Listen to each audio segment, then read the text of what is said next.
Friends, Namaskar. I am Grijesh Kumar with a new video. You are welcome in this video. This video is based on remaining part of previous video, which has been created for TET English preparation. Here, question number 81 is given as which work has been called by the Shakespeare as the first year of my invention. Friends, यहाँ पर आपको बताना है कि William Shakespeare का जो first year of my invention statement है ये किसके लिए, किस रचना के लिए कहा गया है। तो यहाँ पर इसका आंसर दिया गया है वीनस एंड एडोनिस, इसके लिए इन्होंने कहा है। So correct option is B. इसका यहाँ पे एक्सप्लेनेशन भी दे रहे हैं, एक्स्ट्रा नॉलेज के लिए यहाँ पर देख लेते हैं। Venus and Adonis is called as the first year of my invention by William Shakespeare. Some artistry some anti-straightforwardians claim that when Shakespeare refers to the poem Venus and Adonis as the first year of my invention, he is slyly stating that Shakespeare is not really his name but merely something that the alleged real author invented. इसका explanation हो गया। Question number 82 is William Shakespeare died on. Very easy question है, very important for TT. Friends, यहाँ पर आपको बताना है कि विलियम शेक्सपियर का निधन कब हुआ था।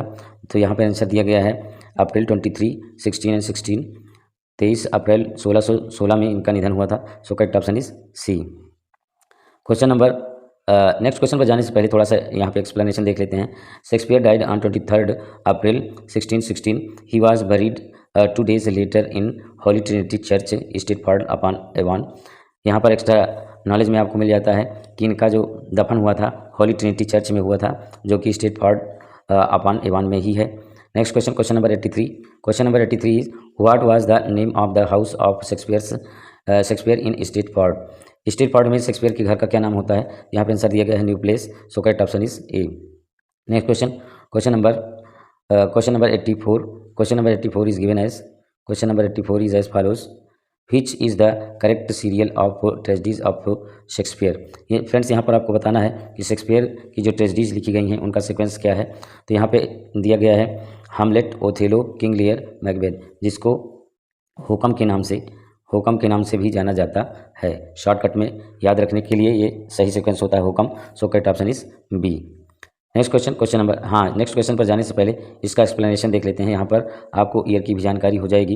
Hamlet, Othello, King Lear, Macbeth is the correct serial of the tragedies of Shakespeare. Hamlet जो कि 1599 में लिखा गया, ओथेलो 1603 में लिखा गया, किंग लियर 1603 में लिखा गया और मैकबेथ 1616 में लिखा गया।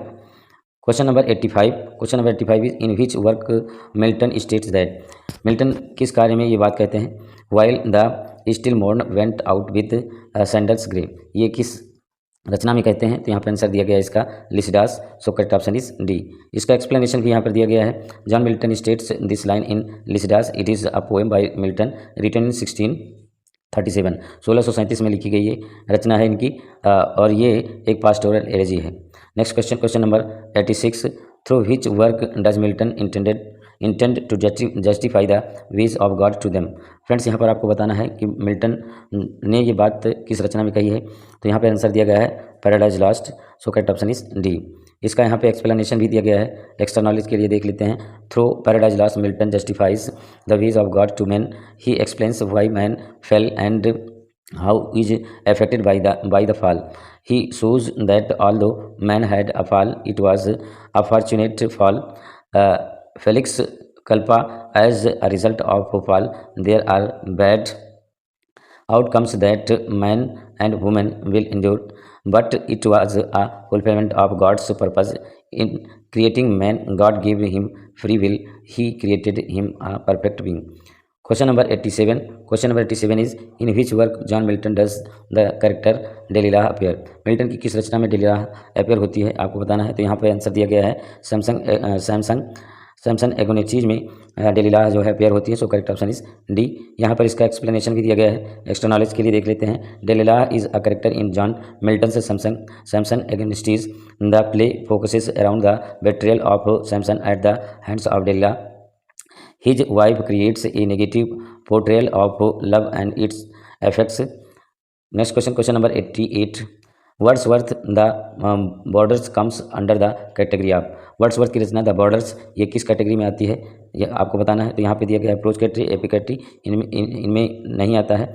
नेक्स्ट जो इसके पार्ट हैं, रिमेनिंग पार्ट यहाँ पर दिए गए हैं। रिमेनिंग पार्ट देखते हैं। रिमेनिंग पार्ट में यहाँ पे दिया गया है वर्स, ट्रेजेडी और ओड। तो यहाँ पर वर्स ट्रेजेडी इसका जो है आंसर हो जाएगा। So correct option is C.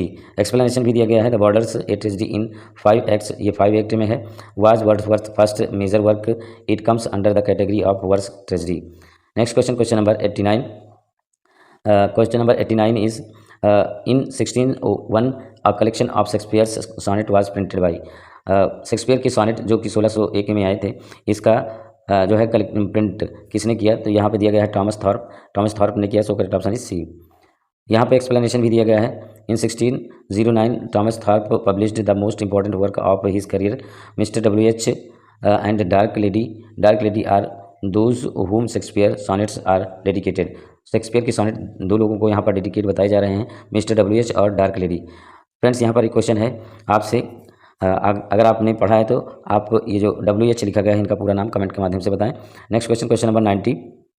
An alternative name for purpose epigram is. Literary term से एक क्वेश्चन है। यहाँ पर आपको बताना है एपीग्राम के लिए और कौन सा यहाँ पे नाम हो सकता है। यहाँ पे दिया गया है एपोथेम। यहाँ पर दिया गया है एपोथेम, इसका आंसर हो जाएगा। So correct option is D.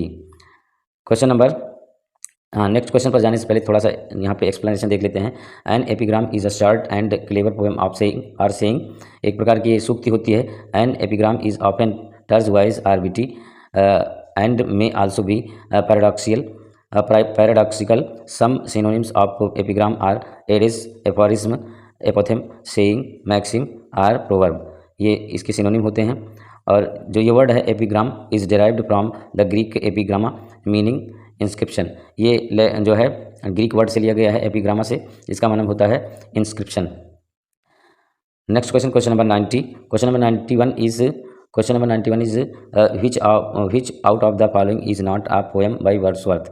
Wordsworth की रचना इनमें से कौन नहीं है, ये आपको बताना है। तो यहाँ पर ध्यान से देखिए, लंदन 1802 ये वर्ड्सवर्थ की रचना है। 10 fits of passion have I known, ये भी वर्ड्सवर्थ की रचना है। द सोलिटरी रीपर, ये तो बहुत ही प्रचलित है, विलियम वर्ड्सवर्थ की रचना। और यहाँ पे दिया गया है लास्ट में लंदन, ये इनकी रचना नहीं है। So correct option is D. ये रचना है लंदन, जो है रचना है London is a poem by William Blake. ये विलियम ब्लेक की रचना है जो पब्लिश हुई थी क्या कहते हैं, सॉन्ग्स ऑफ एक्सपीरियंस के नाम से 1794 में। 1794 में पब्लिश हुई थी। It is one of the few poems in songs of experience that does not have a corresponding poem in songs of innocence. Blake lived in the capital city of London, which was the location for this poem. इस poem के लिए location है। Next question, question number 92। Little we see in nature that is ours is a line from. ये लाइन किस रचना से ली गई है आपको बताना है। तो इसका यहाँ पे आंसर दिया गया है the world is too much with us. So correct option is D. Explanation भी इसका यहाँ पे दिया गया है एक्स्ट्रा नॉलेज के लिए। The above line has been taken from the world is too much with us. It is a Petrarchan sonnet recognisable by the rhyme scheme and 8 और 6 लाइन फॉर्मेट। और ये जो है विलियम वर्ड्सवर्थ की ही रचना है। Next question, question number 93। Question number 93 is as follows. Which one of the following Shakespearean plays is in 3 parts. Very important question for TGT. यहाँ पे पूछ रहा है विलियम शेक्सपियर का कौन सा प्ले है जो 3 पार्ट में है। यहाँ पर इसका आंसर दिया गया है हेनरी 6, ये 3 पार्ट में है। So correct option is D. Explanation भी थोड़ा सा देख लेते हैं एक्स्ट्रा नॉलेज के लिए।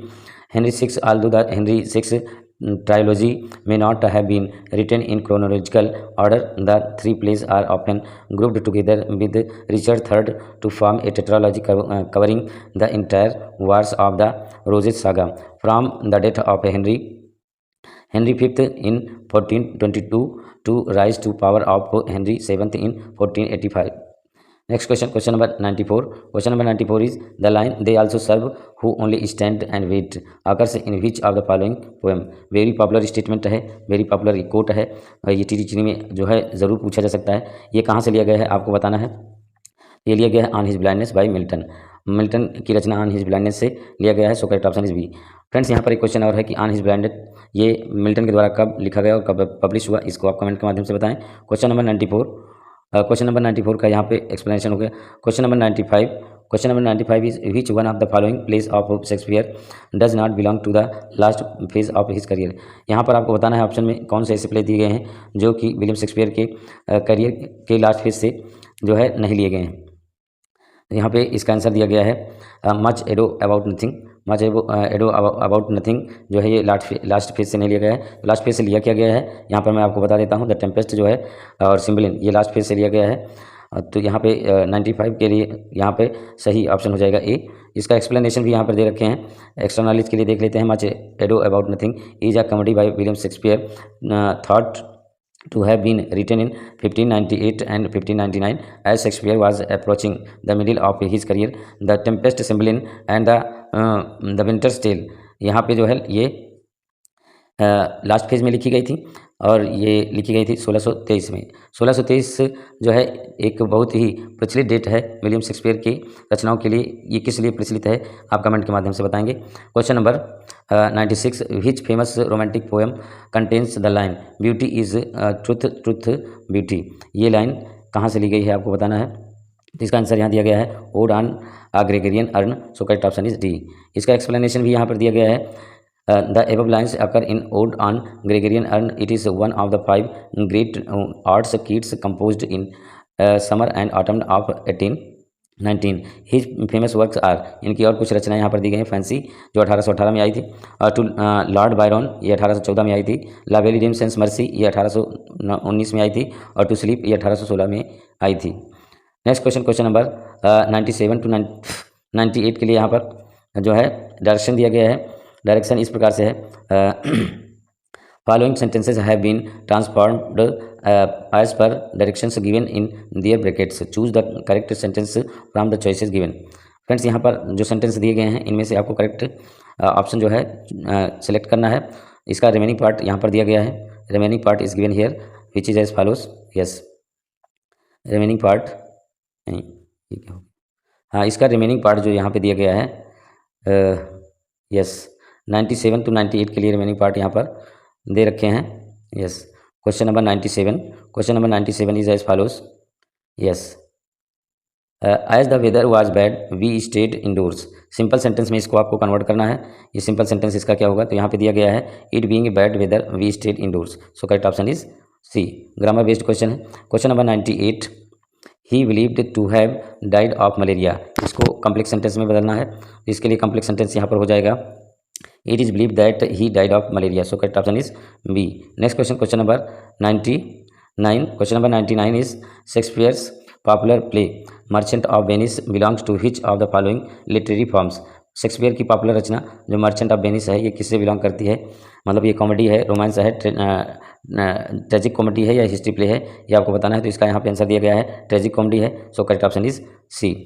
फ्रेंड्स ट्रेजिक कॉमेडी वो होती है जिसमें दुखांत के बाद सुखांत हो जाए तो उसको ट्रेजिक कॉमेडी कहते हैं। यहाँ पर इसका एक्सप्लेनेशन भी दिया गया है 99 के लिए।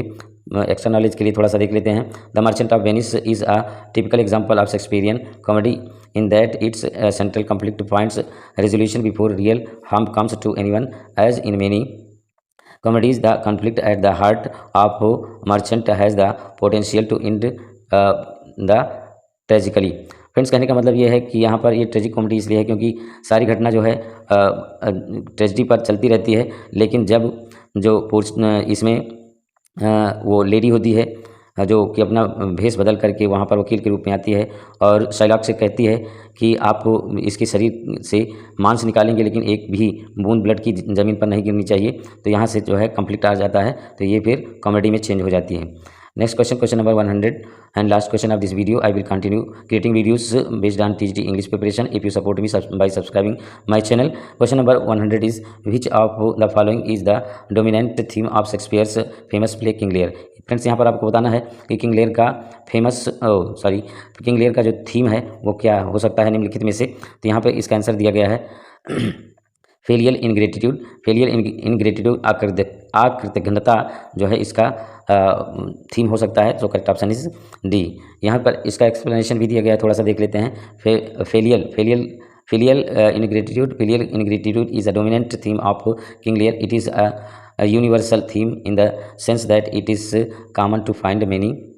इधर देख लेते हैं many many sons and daughters who show much ingratitude and cruelty towards their parents. In the play there are two fathers, Lear and Gloucester, who suffers because of favoring certain kids to others. यहाँ पर इसका explanation दिया गया है। और आज की video में फ्रेंड्स इतना ही। मिलते हैं अगले वीडियो में। तब तक के लिए आप जो है इसको लाइक करें, और यदि वीडियो आपको कुछ फ़ायदा देता है तो चैनल को सब्सक्राइब करें, ताकि आपको मेरे द्वारा अपलोड किए गए वीडियो का नोटिफिकेशन तुरंत मिल जाए। Thank you for watching this video and sharing your valuable time for watching my videos. Thank you once again.